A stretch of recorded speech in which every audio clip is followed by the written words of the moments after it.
Bismillahirrahmanirrahim. Assalamualaikum warahmatullahi wabarakatuh.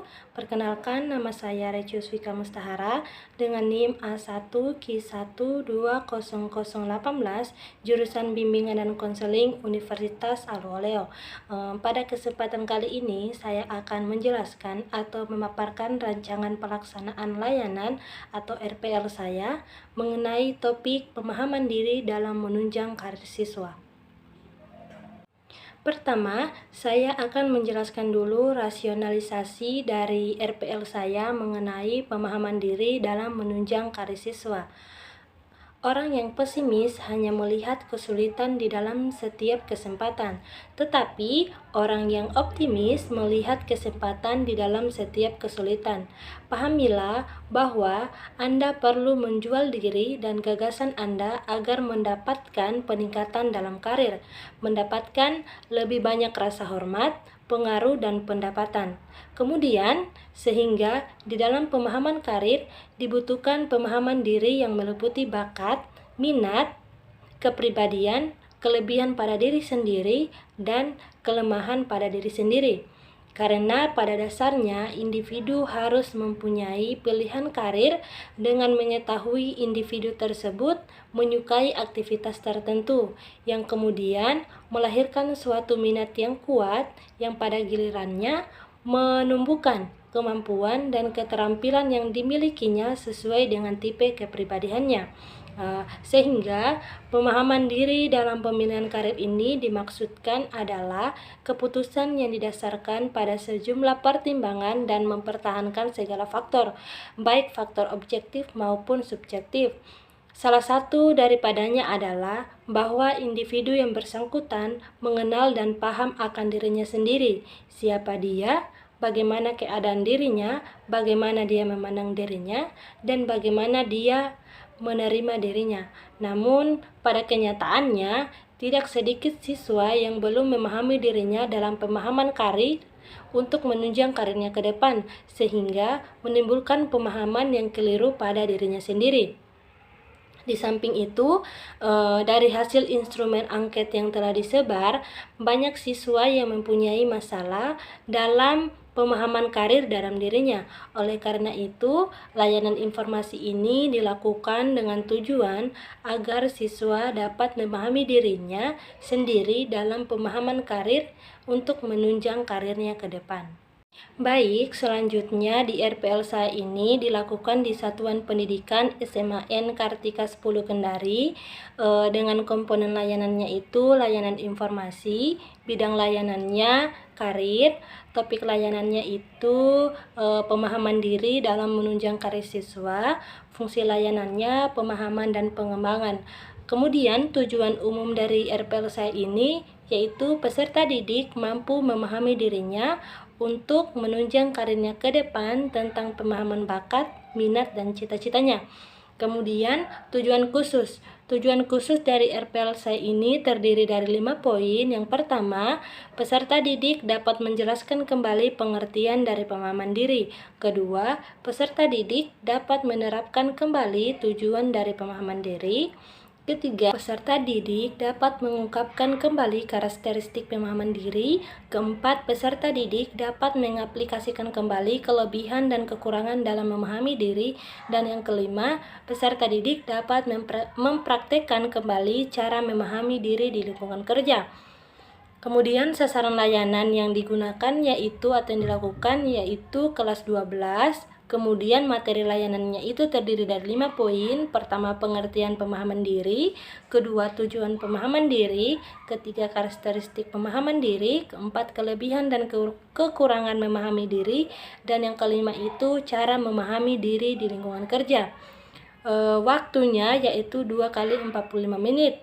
Terus sumber ini yaitu diambil dari materi yang akan dijelaskan pada layanan informasi di RPL saya, yaitu ini diambil dari jurnal ataupun artikel. Kemudian metode yang digunakan yaitu curah pendapat dan tanya jawab. Kemudian media atau alatnya PowerPoint, LCD, laptop, dan spidol.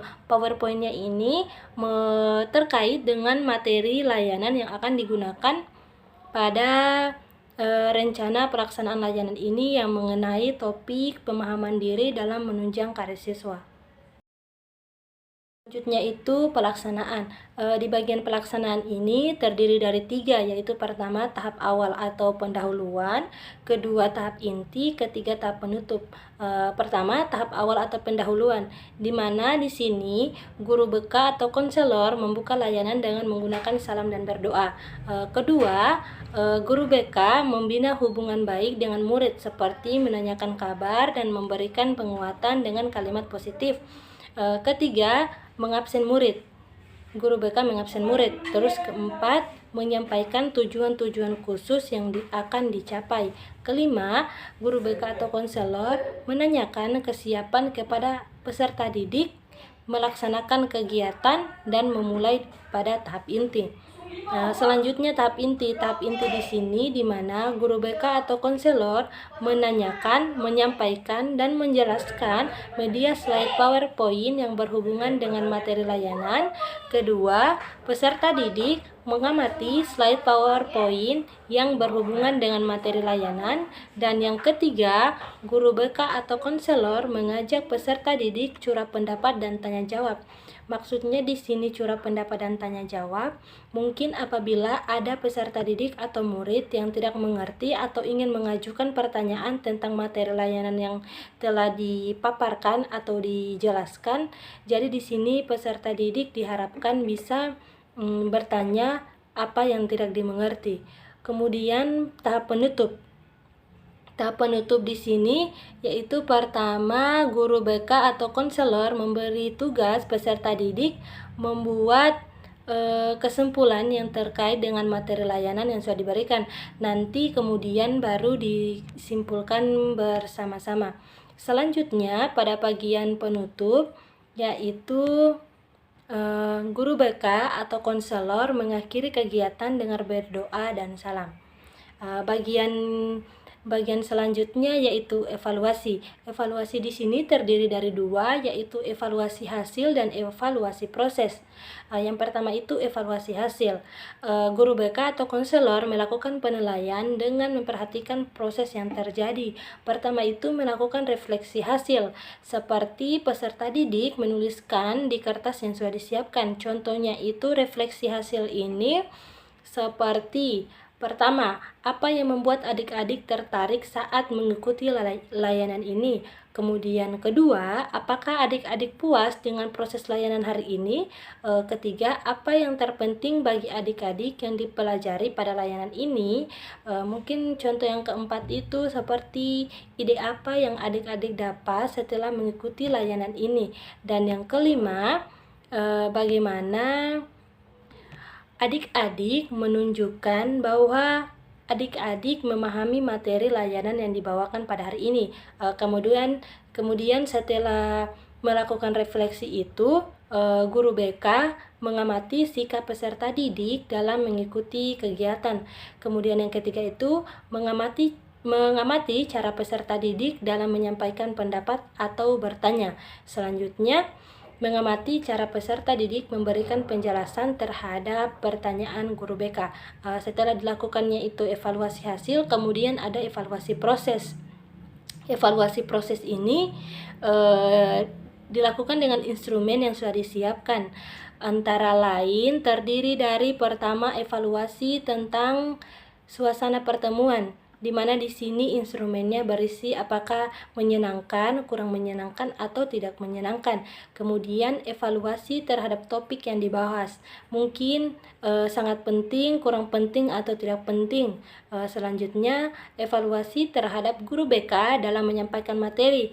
Contohnya mungkin apakah materinya mudah dipahami, tidak mudah, atau sulit dipahami. Dan yang terakhir itu yaitu evaluasi terhadap kegiatan yang diikuti. Apakah kegiatan layanan yang diikuti ini menarik, kurang menarik, ataupun tidak menarik untuk diikuti.